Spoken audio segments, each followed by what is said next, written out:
Olá, boa noite, sejam todos bem-vindos à live da série Desatando Nós. Sempre está acontecendo às 9 horas da manhã o Santo Terço e novena Nossa Senhora Desatadora de Nós, e às 19.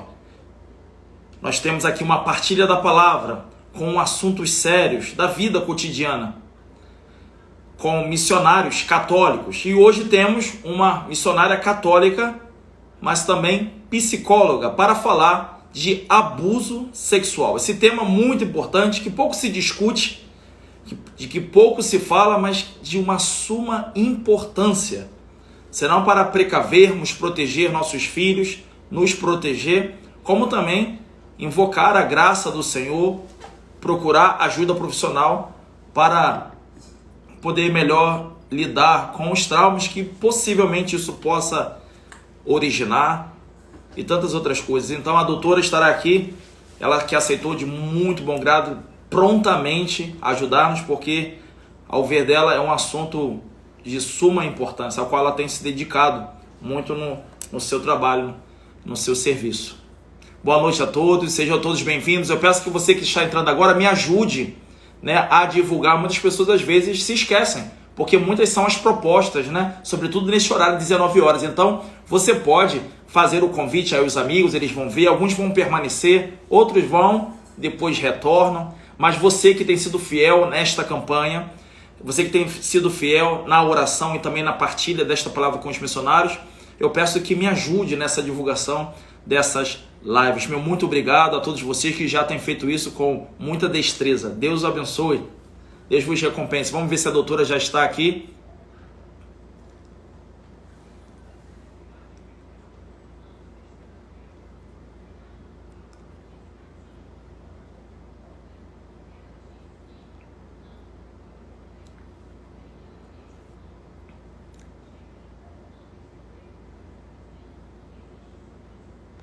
Ainda não. Doutora ainda não apareceu. Doutora, se a senhora estiver, só me enviar o convite que eu aceito. Enquanto isso, eu quero agradecer muito a todos vocês. Olha que legal. Aqui, Cacá dizendo, não sou católica, mas sendo abençoada com as partilhas. Que bom, seja muito bem-vinda, Cacá. Nós estamos tratando de assuntos assim muito comuns. Muito comum ao homem, muito comum à vida de todos, sejam religiosos ou não. Que bom que você está aqui conosco, uma alegria, seja muito bem-vinda.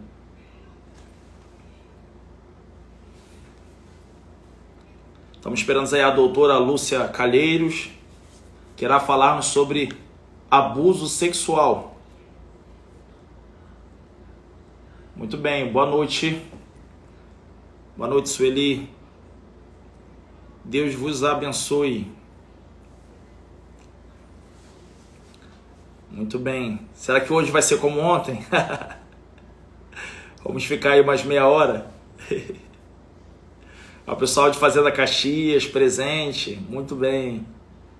O pessoal de Boa Esperança, do INCRA. Deus abençoe. Hilary. Louvado seja Deus. Olha aí, pessoal, agradecendo também pela cura do Covid. Muito bem.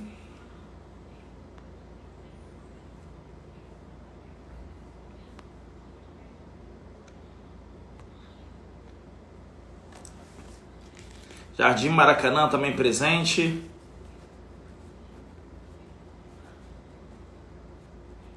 Cubatão, São Paulo.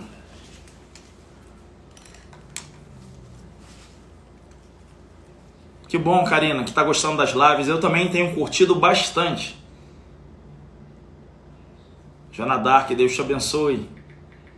Pessoal de Fortaleza, Ceará. Piranema, Itaguaí. Muito bem, o André Variz. Estados Unidos, a Joana Dark, Que bom, ela está acompanhando todas as lives aí conosco. Uma graça. Quero lembrar os irmãos, me ajudem a divulgar o canal no YouTube. Foi feito um canal lá para mim e o pessoal recolheu as pregações que eu fiz na Canção Nova, algumas, não deu para recolher todas, algumas pregações na Canção Nova, toda a nossa formação sobre temperamentos também, Temos também essas lives da série Desatando Nós. Então todas estão lá no YouTube, Fábio de Melo Gonçalves. Então vai lá, se inscreva, me ajude, para que logo a gente possa estar fazendo ao vivo por lá também. Estamos com 600 inscritos, né? E vamos ver se a gente chega a 1000 inscritos.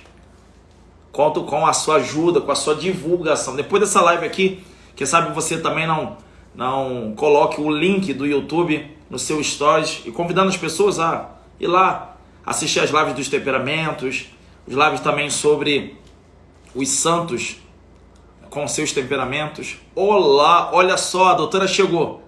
Muito bem. Vamos começar. Conto com a sua ajuda lá na divulgação do YouTube, hein? Boa noite, tudo bem, padre? Sua bênção, prazer enorme estar falando com o senhor. Boa noite, Deus te abençoe, doutora. Meu muito obrigado, tá? Muito obrigado por estar aqui conosco, falando desse assunto muito importante, que muitas pessoas rejeitam até falar, né? Talvez elas criam uma certa resistência, talvez por ter passado por isso, ou porque julgam o tema muito desprezível, né? Um tema assim, que realmente é um tema que causa um certo espanto, um certo medo, né? Um certo asco, né, em algumas pessoas, só que é importantíssimo, não podemos deixar de falar sobre esse assunto, né? Não só para nos proteger, proteger a nossa família, como também ajudar a tantos outros, né, que sofrem e muitas vezes não sabemos, porque também encontram dificuldade de se abrirem, de dialogarem a respeito desse assunto, né? Tem medo de procurar um profissional, às vezes tem medo até de tratar isso com, né, um diretor espiritual. Então, assim, é muito compreensível e a gente conta com a sua colaboração para que a gente possa desatar esse nó em muitas vidas.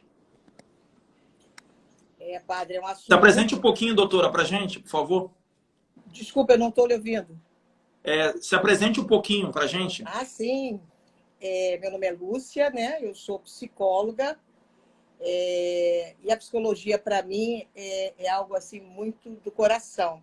As coisas aconteceram meio que de uma ordem diferente, né? Eu fui 15 anos jornalista, trabalhei na TV Globo, na TV Bandeirantes, na TV Manchete. Quando eu voltei ao Rio de Janeiro, eu estava na Manchete, a Manchete estava encerrando as portas, né? Fechando as portas, né? Então, mas sempre tinha dentro do meu coração aquela minha primeira opção, que era a psicologia, né? Porque naquela época eu tinha vestibular, a coisa era mais complicada, né? E aí, a psicanálise, ela veio exatamente no momento da minha vida que eu achei bem interessante e comecei já desde Brasília a me inteirar, né, integrar na psicanálise. E a psicologia aconteceu porque são duas vertentes, né? Uma necessita de universidade, outra não, né? Então, a psicanálise é uma abordagem, né? Como você aborda o paciente, e a psicologia era uma coisa que tinha dentro do meu coração. Mas a psicologia, eu vi que Deus colocou isso no momento exato, porque o que eu percebi, né, durante o curso foi a racionalidade sem fé, né? Uma racionalidade em que a melhora, né? A autossuficiência, a tal da autoajuda, né? Era o caminho, é o caminho, né? E não é bem assim. Então, a minha experiência de vida que me fez sair, até ter um êxodo de Brasília, né? Porque eu morei 15 anos em Brasília. Então, esse chamado de Deus, né? A sair de Brasília, largar o jornalismo, a sair do jornalismo político, porque a minha vida era dentro do Congresso e hoje eu dou graças a Deus de não estar lá. Então, então tudo estava assim, bem num plano, de um plano que Deus tinha reservado para mim, né? Tinha sonhado para mim. E quando Deus sonha uma coisa para você, não tem jeito, essa coisa vai se realizar. É verdade. Então, eu vi, né, que a psicologia ela tinha uma função, né, na minha vida, e que eu pude, então, unir, né, o conhecimento humano, o emocional do sujeito, né, como a pessoa era constituída dentro de uma família, né, obviamente dentro de uma sociedade, mas também ter esse olhar diferenciado de Deus, né? De como a pessoa também é espiritual. Então, a gente é um tripé, né? Físico, espírito e mente, né? Que a gente pode chamar aí da formação do sujeito, né? Da formação enquanto família e influência da sociedade, né? Do meio, né? E como assim, a espiritualidade atravessa toda a nossa vida, tanto para o bom quanto o ruim, quando você não tem um olhar para diferenciar, né? Então, nós estamos vivendo hoje um tempo muito rico, embora sofrido, mas também muito rico de voltar para si, né? E se rever, né? Uma outra coisa muito interessante é que a área da comunicação, né? Que é o que eu vivi 15 anos, ela também, como ela é importante, né? Porque ela tem que ser bem feita, porque se ela não é bem feita, ela destrói, né? Nós temos aí uma comunicação violenta, estamos vivendo, né, numa comunicação violenta, em que as pessoas agridem até quem é vítima, né? Sim. Então, eu estava me lembrando de um rapaz, ele é cômico, ele é um artista, eu não me lembro porque eu não sou muito chegada à televisão, essas coisas, mas ele falou, quando ele declarou que ele foi abusado, né, aos 9, 10 anos, ele falando sobre isso, e foi assim uma loucura, porque as pessoas o violentaram várias vezes, com palavras, né, dizendo que ele merecia, que ele devia estar gostando, que ele... Olha, foi assim, muito violento, muito violento. E eu fiquei chocada com isso, porque o abuso ele é devastador. Ele é devastador. Não importa a idade, né? Não importa a idade que você sofra uma situação de abuso, né? Seja física, emocional, né? Ele é simplesmente devastador. Então, se você pensa que uma pessoa que abre, né, o seu coração, rompe, né, esse tabu, né? Rompe até consigo mesmo, com a sua própria vergonha, porque o abusado ele tem muita vergonha de falar da sua situação. É tanta gente conhecida aqui, padre, eu estou mandando um beijo para todo mundo que está entrando aqui, tá? Que bom. Meus filhos espirituais, meus amigos, né? Um beijo para você. Enfim, tanta gente aqui. Mas, quer dizer, além dessa... A vítima é muito difícil dela falar, né? A criança, por exemplo, né? Que interessante, tem duas coisas assim que eu não posso esquecer, padre, da gente falar nesse início desse assunto que é tão denso, tão sofrido, né? Andréia, um beijo grande para você também, Andréia. Então, o que acontece? A criança, ela não consegue falar, porque ela não consegue entender. A segunda coisa muito interessante é a Xuxa. Xuxa foi abusada, alguém está lembrando aqui? E como foram foram agressivas palavras com ela, né? E abrir isso publicamente é uma fenda, é uma dor. E é necessário falar. Tá? Um beijo também para você, Clarice, minha irmã.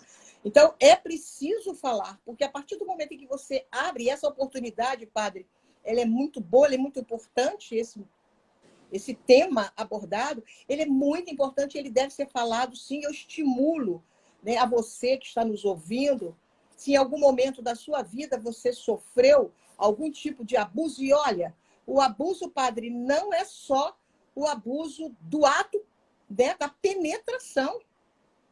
Não, eu tenho pessoas na minha clínica que sofrem porque alguém passou a mão da coxa dela, tinha 6 anos de idade, sabe?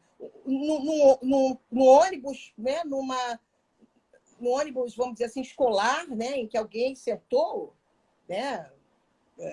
Sônia também, um grande abraço, beijo grande. Então,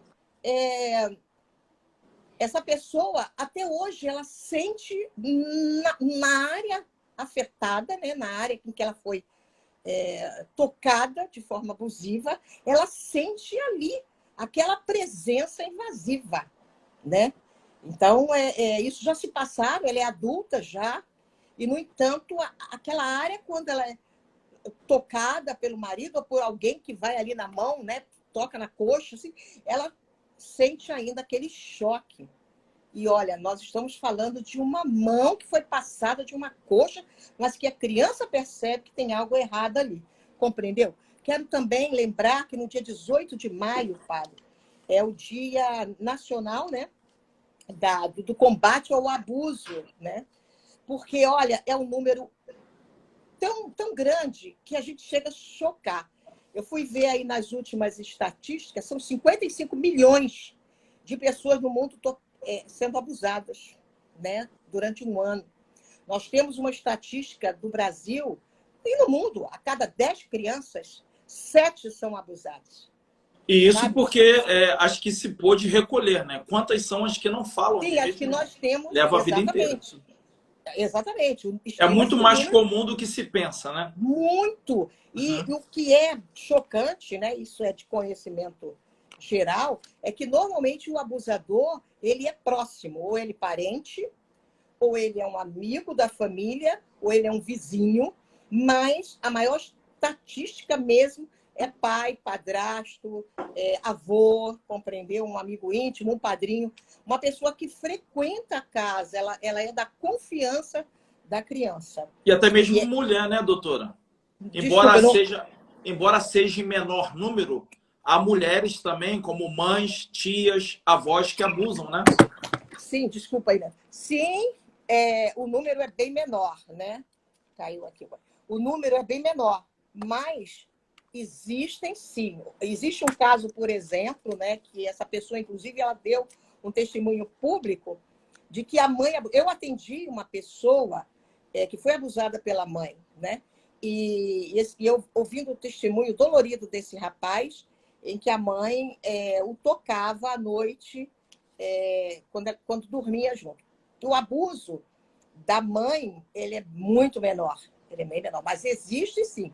Existe o abuso da empregada doméstica, da babá, entendeu? Existe. É número menor, mas existe, sim.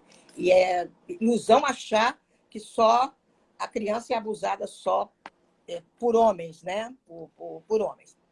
Sim. Uma outra coisa que, assim, que eu acho que é importante tocar, que é muito constrangedor, padre, para uma criança ou um adolescente abusado, é que nesse meio entre saber que algo está errado, que aquilo ali não está certo, que aquele ato, né, aquele toque é algo estranho, mesmo que a criança não tenha conhecimento, não tenha consciência, vamos dizer, exatamente o que está acontecendo como abuso, ela só vai perceber isso, padre, depois, quando ela cresce, quando a criança é pequena.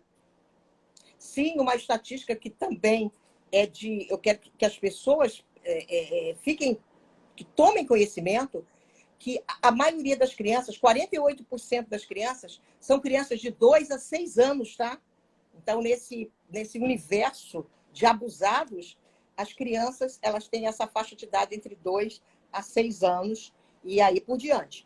Então, assim, é um número assustador, porque a criança, nessa fase, ela entra numa amnésia, né, infantil, e ela esquece consciente. Mas o seu corpo fala, padre. O corpo dessa criança que foi tocado indevidamente, seja toques leves, mesmo que prazerosos, e é bem que se frisa isso, né? Tem gente que, inclusive, dizendo aqui, criança de 2, 3 anos. Então, o que acontece? A criança, mesmo que ela não se recorde, porque ela entra nessa amnésia, né? Ela entra nesse esquecimento natural da primeira infância, o que ocorre? Ela vai refletir no seu corpo esse ato, porque ela posteriormente ela vai se lembrar de algo. Lá no inconsciente, ela vai se lembrar de algo. E ela vai refletir no corpo dela, entendeu? Esse abuso, esse momento ruim, esse momento que ela traz como um momento desagradável, né? Um momento de desamparo. Porque a criança, ela vai, ela senta, ela abraça, mas ela percebe um toque pouco afetuoso, um toque que não é o normal. Ela percebe, ela não consegue identificar, mas ela percebe. E algumas idades, elas se sentem, mesmo sendo tocadas de forma indevida. Infelizmente, existe muito tabu em relação a isso. Os pais não sabem como Doutora, mas abordar. tem algumas crianças que possivelmente se rendem acreditando estar sendo envolvida de carinho, né? Sim, a Então, maior parte dos abusos, padre, ele se dá exatamente por isso. Porque o uhum. abusador, que é um perverso, né, ele vai chegar perto dessa criança. A maioria dos abusos não são feitas de forma violenta. Elas passam a ser violentas, tá? Quando o abusador quer inibir a criança de falar. Então, ele passa do carinho, né, do atrativo, que tem vários tipos de abuso. É aquele que é o pedófilo que chega lá na praça, que ele ilude, tem aquele cara que aborda na violência, tem um outro que é aquele o doce, que é o que é mais chegado em casa, que oferece presentes, oferece balas, oferece bombom, oferece o afeto, tá? E a criança, então, ela vai. E o mais interessante é como uma paciente minha chorava muito e dizia: por que que eu ia na casa do meu vizinho? Por que que eu ia? Por que que eu voltava lá? E era assim muito difícil você falar para uma pessoa adulta, horrorizada, enojada, ao se lembrar dessa situação, que ela ia porque era bom, porque havia um afeto, porque a brincadeira era boa. Muitos A pais. sensação, né? A sensação parece boa, né, para uma criança. Até Parece ela. boa, né, fisicamente, porque o corpo de uma criança, ele é um corpo erótico, ele é um corpo agradável. A mãe, ela torna, e ainda bem, né, porque isso é saudável, ela torna o corpo erótico, ela vai... É com a mãe que a criança começa a ter zelo com o seu corpo, a gostar do seu corpo, a ter um corpo saudável, né? E aí, o que que acontece? O abusador, né, aquele disfarçado, né, aquele que você não desconfia, ele vai no carinho, no afeto ali, né, ali, devagarinho, sem a criança perceber. Quando ele toma uma atitude mais avançada, né, mais ousada, a criança, ela se retrai, ela sabe, mas ela muitas vezes não consegue, como o senhor disse, por envolvida. Eu tive um paciente que dizia: a única forma de eu comer, a única forma de eu brincar, a única forma de eu ter carinho era indo na casa dessa pessoa que fazia com que eu o tocasse, né? Então, eu ganhava alguma coisa se eu tocasse no corpo dessa pessoa, né? Tinha atitudes assim, nos órgãos sexuais, né? Então, a criança tocava no órgão sexual desse abusador e eles faziam as brincadeirinhas que normalmente eles envolvem a criança dessa fase, brincadeirinha, né? Na brincadeira, no lúdico, né? Naquilo que a criança, na linguagem que a criança entende, se sente atraída, e ele, então, ali ele faz a sua manipulação, né? E a criança, Doutora, então, sim, posso fazer uma provocação? pode? Manda A aí. provocação é uma coisa simples, é bem prática, né? Eu queria ver qual é a sua opinião como doutora, enfim, que lida com esse assunto. Por exemplo, é muito comum hoje a gente ver os pais, eu sei que não é isso que ocasiona. Isso até é bem. Vou falar algo que pode ser que muitos aqui discordem. Mas eu vejo que está sendo muito comum criar-se a cultura do pai, da mãe, da madrinha, de dar beijos no filho ou no afilhado, beijos na Na boca. boca. Será que isso pode contribuir, não digo, vamos dizer assim, para que a criança não veja nada demais quando um abusador fazer com ela? Porque, vamos dizer assim, Verdade. isso Sim, pode contribuir para a que a criança, pergunta, a por exemplo, pergunta é ela não se espante. importantíssima. A Hã? pergunta é importantíssima. Sim. Existe, isso, o senhor fez uma pergunta provocativa. Por quê? Existem pais, né, que vão agora jogar pedra, sabe, no senhor e em mim, porque nós estamos erotizando o momento puro entre pai e filho, entre mãe e filhos, que é o beijo na boca. Então, nós estamos aqui, nós vamos ter aí algumas colocações, né, violentas, mas eu quero avisar quem está me ouvindo que tem duas coisas que você, pai e mãe, tem que prestar atenção. Quando você faz um tipo de gesto como esse, beija na boca do seu filho, beija na boca da sua filha, acontece que você está sociabilizando um ato íntimo, não é? Você está sociabilizando.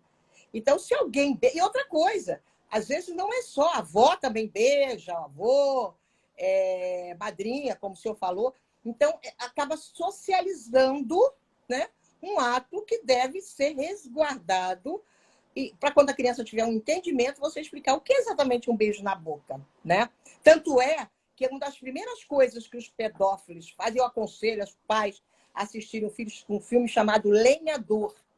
É um filme excelente que mostra a história, conta a história de um pedófilo que ele tenta sair para reabilitar e ali mostra os passos da compulsão, né? Da necessidade que ele tem. E a primeira coisa que ele faz, ele pergunta à criança se quer sentar no colo. Ora, tem coisa mais bonita do que uma criança que senta no colo do seu pai, da sua mãe, do seu avô? Não tem. É um gesto comum, né? A criança, você colocar, né, você pega a criança no colo, o avô pega, é um gesto comum. É exatamente esse gesto muito usado por pedófilos, por abusadores. Eles pegam a criança e colocam no colo. E a criança senta ali. A criança senta numa inocência porque está acostumada a sentar com seu pai e sua mãe. Então, nós estamos falando agora de um beijo na boca, que é uma coisa mais avançada. Então, a criança vai achar normal. Então, existem várias perguntas aqui, viu, padre? Que eu acho que o senhor está lendo também. Se a criança fica traumatizada porque é abusada por outra criança. Olha, o maior número de abusos se dá exatamente entre crianças menores e crianças maiores. Nós temos crianças de 5 anos sendo abusadas por crianças de 9. Entendeu? Exercendo a sua sexualidade naquele menor, né? Pegando o seu membro, né? O seu pênis e passando. Então, existe, sim, esse abuso. Ah, é traumático? É, sim. É traumático, sim. Nós temos na clínica a pergunta por que eu deixei. Sempre é essa. Por que eu deixei? Por que eu permiti? Ora, e aí as pessoas também, às vezes, aqui vão ficar chateadas, né, com a resposta que eu vou dar. Existem coisas... Ah, tá. A Joelma está perguntando se for da mesma idade. Joelma, olha só, desculpa, mas eu não sei que tipo de contato você está se referindo. Por quê? Quando nós falamos de criança na mesma idade, nós também, padre, estamos esquecendo um detalhe importante, que é a erotização das crianças hoje. Tem pais achando bonitinho crianças namorando com 3, 4 anos, namoradinho, vai lá dar beijinho. Dá um abracinho no namoradinho. Não, criança não namora. Criança não namora. Não estimule isso, porque isso não é legal. Né? A criança, o adolescente... Brinca, a criança não namora. A gente vê estudos, inclusive, estudos sérios sendo feitos, dizendo que quando a criança ou adolescente ele inicia uma vida sexual, ele possivelmente se desinteressa das faculdades cognitivas, né? Da questão do aprendizado, do estudo, porque como a erotização é algo que mexe com a sensação de estímulos, né? De estímulos prazerosos, o estudo ele já é um estímulo que requer esforço, né? Que requer disciplina, que requer empenho, que requer sacrifício. Então, uma pessoa muito erotizada, dificilmente ela se aplica a essas coisas que exigem dela um sair de si. Então, assim, se falava que... Eu li um material falando sobre isso, inclusive do padre Paulo Ricardo, né? Padre Paulo Ricardo de Cuiabá. Que geralmente, quando a gente vê as nossas crianças erotizadas pela música, pela dança, a criança não entende, que bonitinho, ela fez o passo direitinho, ela cantou. Mas isso tudo aos poucos vai entrando, né? e depois fica muito difícil você tomar as rédeas da situação. Não E tome. quando a criança está ali no Não meio tome. dançando numa festa, e o pessoal tirando foto, filmando, ali está cercado de pessoas que estão sendo estimuladas, né? Com Você certeza. vê com, você vê com tranquilidade, mas há outras pessoas que não. Então, assim, é muito perigoso, né? Então, é interessante o seguinte, a gente tem que entender, a criança está brincando, ou a criança está com uma roupa assim, ou aquela pessoa que foi abusada está com a roupa assada. Gente, nós não estamos falando de olhares normais. Compreender um pai, um homem, né, dentro da sua normalidade, ela vai olhar uma criança e pode dizer, olha, nossa, essa criança está muito vestida, está com uma forma erótica. Eu, se fosse minha neta, minha filha, eu não queria. Mas ele não vai ter um olhar complicado, né? Não vai ter um olhar sedutor, né? Porque o pedófilo, ele acredita que a criança está seduzindo ele. Muitas vezes a gente fala com o pedófilo e o pedófilo fala, não, mas ela gosta de mim, ela quer o meu carinho, né? Então ele acredita Tipo que a assim, ela me criança está procura, dançando. eu já tive a oportunidade de atender também. E a pessoa defende que a criança procura, que a criança quer, Quer, né? a criança quer. Exatamente, Então, ele olha só, defende muitas isso. vezes, essa é uma voz interna, tá, padre? Porque até na nossa conversa particular, a gente estava falando que a maioria das pessoas, e a gente vai entrar também no assunto, as causas, né, que isso, as consequências de um abuso, elas são devastadoras e a gente tem N sequelas, né? Desde uma pessoa com dificuldade no relacionamento, desde uma pessoa que busca uma parceria destrutiva, porque ela quer ser punida, porque ela precisa ser punida, porque ela existe uma culpa dentro dela, ela se sente suja, ela se sente responsável, ela esquece que ela é vítima, que ela é uma criança, que ela não sabia, mas ela sabia, porque esse é o grande conflito. Né? É aquela pergunta, por que eu permiti? Por que eu não falei? Por que eu não gritei? Não sai. Essa é a verdade. Não sai. Essa voz, esse grito, ele não sai. E muitas vezes ele não sai por causa do excesso de penalidade dentro das casas, né? A criança percebe que é uma coisa errada, que aquela situação está errado e ela está no meio daquela situação, portanto, ela não fala também. Por quê? Porque o pai e a mãe vão brigar com ela, né?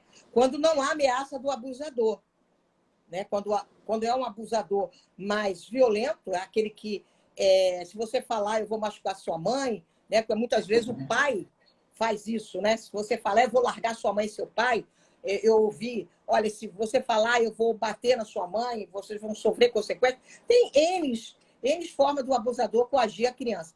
Mas a criança, dentro desse contexto, ela já está se sentindo culpada, padre. Ela está se sentindo como se algo tivesse errado. Portanto, eu não falo, porque eu estou errada. Então, eu não falo. E outra, o que é mais triste, padre, da história, que a gente escuta, a gente vê, a gente presencia, é que muitas vezes a criança, quando ela vai falar, ela recebe punição, ela recebe gritos, por que você não falou? Né? Porque a mãe se apavora, ela fica nervosa, ela grita por que não falou, por que não disse, e muitas vezes a mãe sabe e cala a criança porque não quer perder esse parceiro. Isso a gente encontra com uma facilidade imensa. Inclusive, tem mais ou menos uns 6 meses que uma mãe matou uma criança porque ela insistia em dizer que o padrasto estava abusando. E ela rola esse filho de 9 anos e mata essa criança de 6 anos e joga no lixão, né? Não tem 6 meses que isso aconteceu. Então, assim, claro que isso é caso raro, mas eu vejo crianças, muitas vezes, nas comunidades, e eu trabalhei dentro do Curupaiti, que é o né? O senhor conhece o Hospital Dona Jacarepaguá. Feliz? Isso. Então, o que acontece? Tinha uma favela, tem, né? Uma comunidade muito carente, colada. E eu vi uma cena dessa, entendeu? Uma criança devia ter uns 3 anos de idade. Essa criança, ela já estava pelos bares, já se vendendo, essa é a palavra, né? Uma criança de 3, 4 anos, mas ela já estava se vendendo em tudo. E outras denúncias graves que a gente recebia ali dentro. A mais chocante de todas, quando eu estava numa casa de passagem, sumiu uma menina mais ou menos de 7 anos, ela foi retirada da família exatamente por abuso, né, do pai e do irmão mais velho, e essa criança sumiu. E nós ficamos assim enlouquecidos para onde ela foi, para onde ela foi. Nós achamos essa criança numa obra e os homens assim parados e a criança ali, e a gente nós chegamos, eu e mais uma colega, chegamos no local, porque alguém disse, não, eu vi uma criança caminhando ali para aquela obra. Quando nós chegamos na obra, o rapaz, eles estavam chocados. E o que eles nos disseram é que a criança estava cobrando R$ 1 para fazer sexo oral com eles. Ela tinha 7 anos de idade. Ou seja, essa criança, ela foi educada pelo avô e pelo irmão mais velho, ela foi doutrinada, né, durante muito tempo, desde pequena, a ganhar o realzinho dela com o sexo oral nos dois. Então, a criança, muitas vezes, ela é criada nesse ambiente, ela vê isso com naturalidade e muitas pessoas hoje que estão na prostituição, na homossexualidade, é porque se sentem objetos, né? Então, elas vão objetivar também as pessoas. Essas pessoas também são objetos de vivência, de sobrevivência para elas. É difícil se ter um relacionamento afetivo saudável. Padre, nós não estamos falando do geral, tá? Nós estamos falando de uma parcela de pessoas que são abusadas e porque existe tempo, formas de abuso, quem abusou, compreendeu? Mas o que é mais importante é a informação, é a criança poder falar com o pai, com a mãe, poder falar Fizeram algumas perguntas aqui, do tipo, existe alguns sinais que são comuns na criança que foi abusada? Quais sinais que costumeiramente ela dá? Um sinal não verbal? Olha só, nós temos N sinais. Uma criança, por exemplo, que de repente se cala. Outra coisa importante também, dentro desse contexto que nós vamos abordar agora, é você não contaminar a cena de um crime, vamos falar assim, né? Porque, normalmente, quando os pais recebem a notícia que a criança foi abusada ou tem uma suspeita, eles tendem a perguntar, eles tendem a se desesperar, eles tendem a ter uma atitude. Isso nós estamos falando de pessoas mais esclarecidas, né, padre? Existe uma parcela da nossa sociedade, dentro das comunidades carentes, que as mães dizem que as crianças são provocativas. Não, ela foi lá provocar. Ela tem 7 anos, mas ela sabe muito bem o que ela está fazendo. Minha querida irmã de comunidade, Andréia, que está nos assistindo, é testemunha, e eu e ela somos testemunha de que muitas vezes a criança ela se deixa levar por essa troca, né? Por esse favorzinho que o pai ou o padrasto, né, faz com ela. Mas os sinais, normalmente, os sinais são: a criança ela começa a dar, ela silencia, né? A primeira coisa, ela silencia. Ela se torna uma criança, às vezes, introvertida. Uma criança que fala muito, ela se torna irritadiça, agressiva. Ela começa, às vezes, a se tocar de uma forma indevida. E muitas vezes, porque a criança ela tem aquela fase de descoberta da sexualidade, ela toca, se toca e tal, como a descoberta, né, da sua sexualidade, dos seus órgãos sexuais, né? A gente tem que saber lidar com isso para que a criança não se torne um vício, que ela descobre que aquela área é livre e vai mexer. Mas a criança ela começa a se tocar de uma forma... Ela começa a furtar como uma forma de se compensar, né? A criança ela começa a subtrair as coisas, a roubar as coisas. Ela normalmente pode voltar a fazer xixi na cama. Se é uma criança que já tinha parado de fazer xixi, ela pode voltar a fazer xixi. É muito importante numa situação em que a criança chega de uma escola, né? Porque tem crianças que abusam crianças dentro da escola. Então, é necessário que, se há uma mudança de comportamento do teu filho, tá? Há uma mudança de comportamento. Você está notando que tem alguma coisa errada.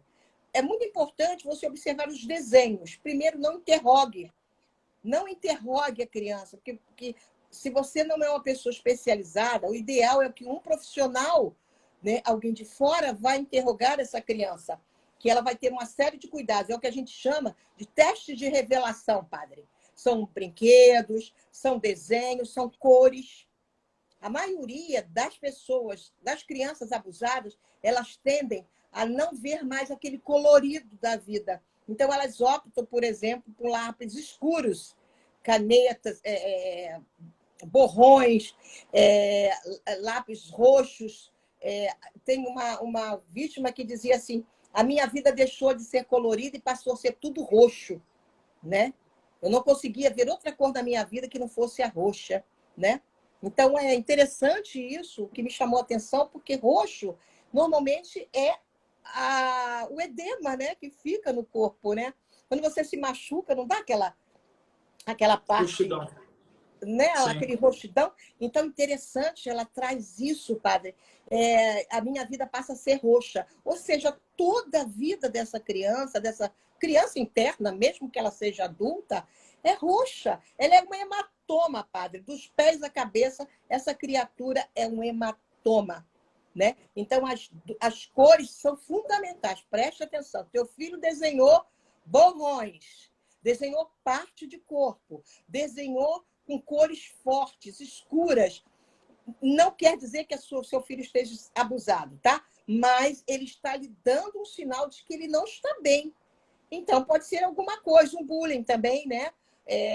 Uma insegurança, alguma coisa que ele assistiu, porque, infelizmente, né, as crianças com a internet hoje, pais colocam celulares abertos, né? Eu tive um paciente que reuni os dois pais, ele fazia desenhos terríveis e ele... eu vou falar sobre isso. Uma pessoa falando sobre as autoridades. Realmente, a gente tem essa experiência de ligar para e não dá em nada, porque as mães, né, ou elas não sustentam a acusação, e a Andréia e eu, né, dentro da comunidade, a gente chora, né, horrores, porque a gente não consegue caminhar, entendeu? Porque nós não temos... Claro, existem as associações, mas nós não temos lugar para abrigar todas as crianças abusadas. Não temos. Até porque a mãe faz a cabeça, né? Porque não quer perder aquele companheiro, como nós já tínhamos falado antes. Mas é muito importante. Então, é muito importante que a criança ela vai ser um sintoma do corpo aos pés. Eu acho que é isso que nós estamos falando, porque tem muita gente fazendo perguntas aqui, padre, e são perguntas muito importantes. As pessoas são muito aflitas. É uma situação... Tem a Queca, né? Tem pessoas lá de São Paulo, do interior de São Paulo, fazendo perguntas. Infelizmente, a gente não pode responder todas essas perguntas que estão aqui. Um grande abraço, Anastácio. Tudo de bom para vocês. Então, eu gostaria realmente, né, padre, de poder responder tudo, né? Mas está complicado. É pouco tempo para um tema bem denso, né, e complexo. Padre, Né? Nossa, é muito grande. Mas esse menino, e eu chamei os pais, né? E disse: olha, está vendo uma coisa horrorosa. Ele fazia Lorena, padre, Lorena, né? A doutora Lorena é uma psicóloga católica, muito boa. Vou passar o nome dela para ela vir fazer uma live com o senhor com outro tema. Que bom, agradeço. Né? Então, esses pais entraram no processo de negação, padre. Muito importante esse trabalho. Os pais, muitas vezes, entram em processo de negação. A mãe não é maldade. Existe a negação tendenciosa, aquela: eu não quero assumir porque eu não quero perder meu companheiro. Mas existe a negação porque eu não quero enxergar isso. Não é possível que isso tenha acontecido com meu pai. Não é possível que isso tenha acontecido com meu marido.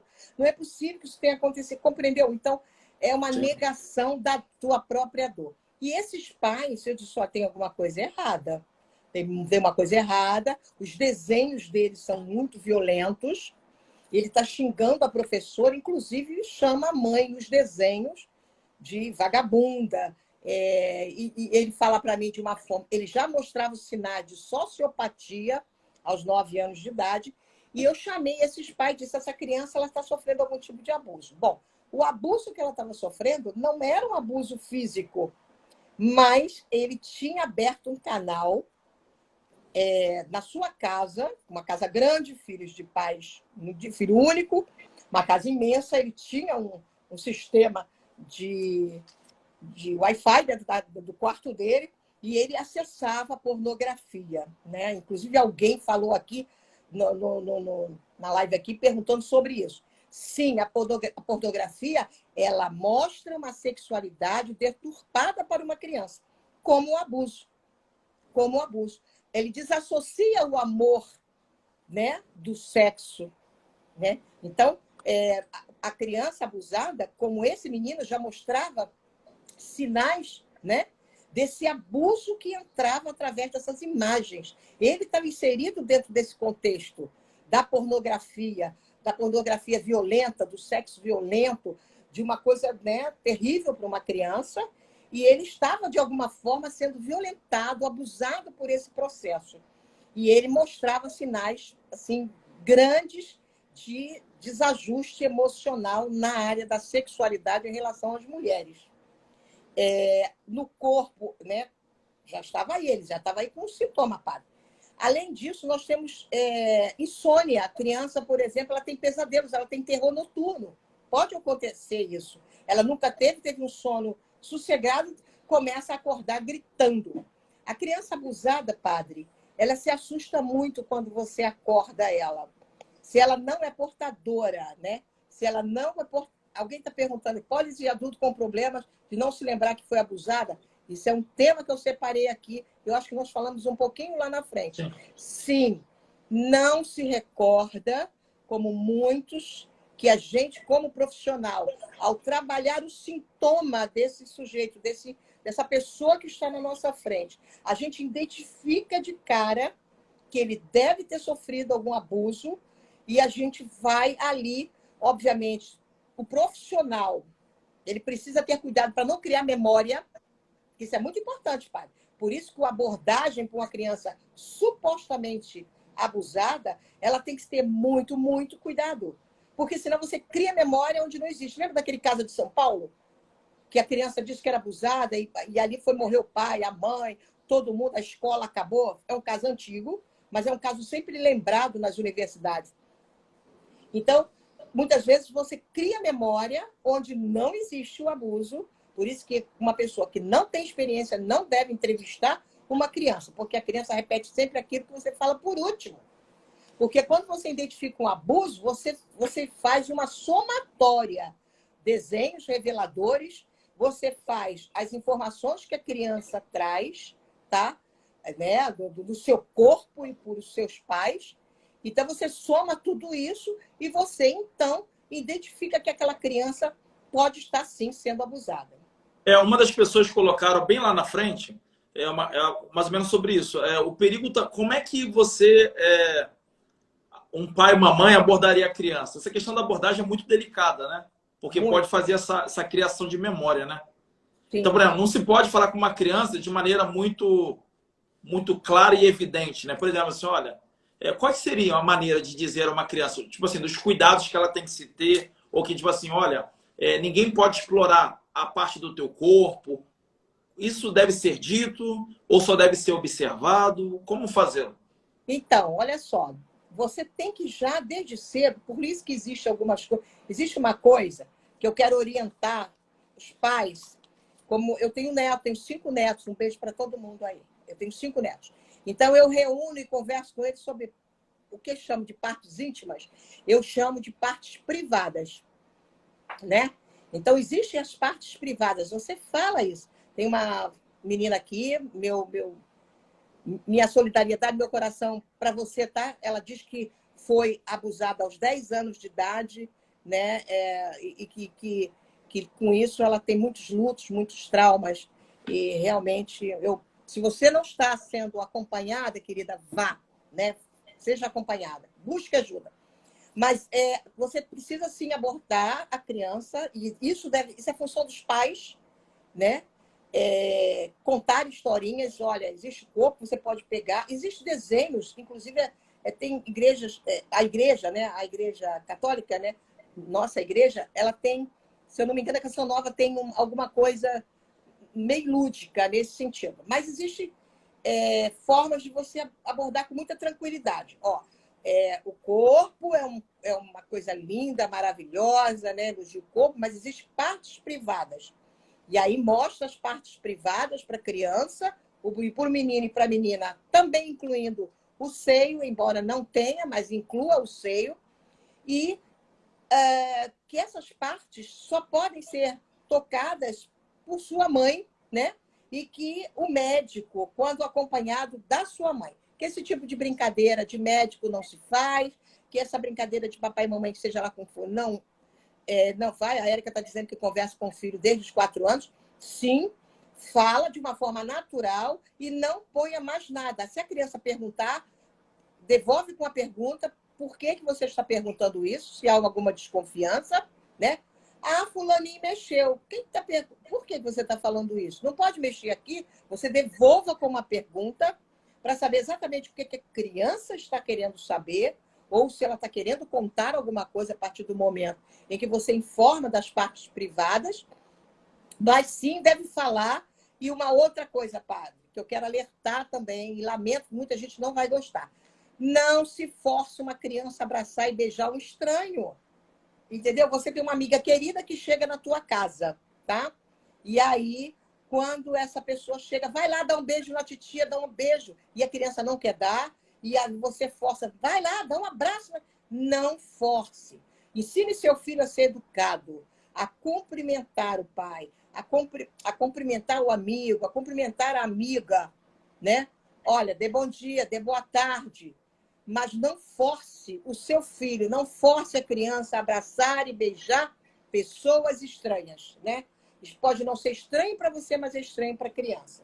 Interessante, a senhora estava falando também, doutora, sobre a questão da socialização da erótica, né? Como questão do beijo, Sim, como sim. também questão de tomar banho junto com a criança ou trocar de roupa na frente dela, né? Então, existe pais, como eu falei, cada um educa da sua forma, e isso vai muito de profissional. Tem profissionais que não acham nada demais, uma boa parte não concorda, né? Mas nós temos, assim, se você tiver que dar banho, o homem está em casa, o pai. Meu filho, ele trabalha, ele fica o dia inteiro em casa, trabalha à noite, minha nora trabalha à parte. O que ele faz? Quando ele tem que dar banho nos filhos, que tem que entrar, ele entra com a sunga de praia, né? Ele usa, tem esse cuidado, e ele dá banho, e ele já ensina. Ele tem 4 filhos, né? Então, ele ensina as crianças, as meninas tomam banho juntos, os meninos tomam banho separados. E aqui em casa a gente entra nessa regra também, viu, padre? Os meninos primeiro e as meninas depois. Então, se você tiver que entrar dentro do banho do seu filho... Agora, você está tomando banho, né? Achou que fechou a porta. A criança entra, pega você sem roupa, permanece normal, né? Se vira de uma forma discreta, né? E pega uma toalha e pergunta, vai e fala: anda daqui, corre! Não, nada disso. Vamos agir com naturalidade para não despertar um trauma, uma necessidade, uma curiosidade, eu diria, sem necessidade, né, padre? Quanto dar banho na criança, tomar banho juntos, olha, muitas vezes é uma questão de tempo, é uma questão de facilidade. Eu acho que a mãe estão pedindo para voltar com a... Doutora, É porque é a muito senhora teria assunto. esse tempo e a gente poderia, não propriamente mais 1 hora, mas assim, algum tempo necessário, a gente poderia continuar, encerrar essa daqui e Pode, voltar? podemos. Eu estou O tranquila. pessoal está Pode. gostando, está querendo ficar, um sinalzinho aí para mim. O que acontece, doutor? Eu queria muito, a gente abordou muito esse tema da criança e foi importantíssimo, mas eu queria ainda assim, depois da senhora fazer essa conclusão na próxima com relação às crianças, eu queria muito que fosse abordado os abusos também feitos no ambiente de trabalho, né, por Ah, tem patrões, demais. enfim, Ônibus, trem, ambiente de trabalho, existe o sim, abuso terrível, terrível, né? sim, No ônibus, há pouco tempo nós tivemos uma situação da vítima estar sentada e a pessoa se masturbou e ela, né, ele ejaculou em cima dela. E o mais triste, padre, é que ao ir para a delegacia, se entendeu que ela não sofreu nenhum tipo de, vamos dizer, perigo. sim. Soltaram o cara e ele voltou a fazer e agora ele está preso. Sim. Mas podemos voltar, porque eu não Tá entendo. ok, doutora. Então, gente, eu vou deixar essa live salva, né? E já vou abrir a outra em seguida, tá bom? Aguardem coisa de 1 minutinho. Eu tô voltando com a senhora, doutora. Espero vocês também, novamente conosco. Um abraço, gente. É daqui a pouco.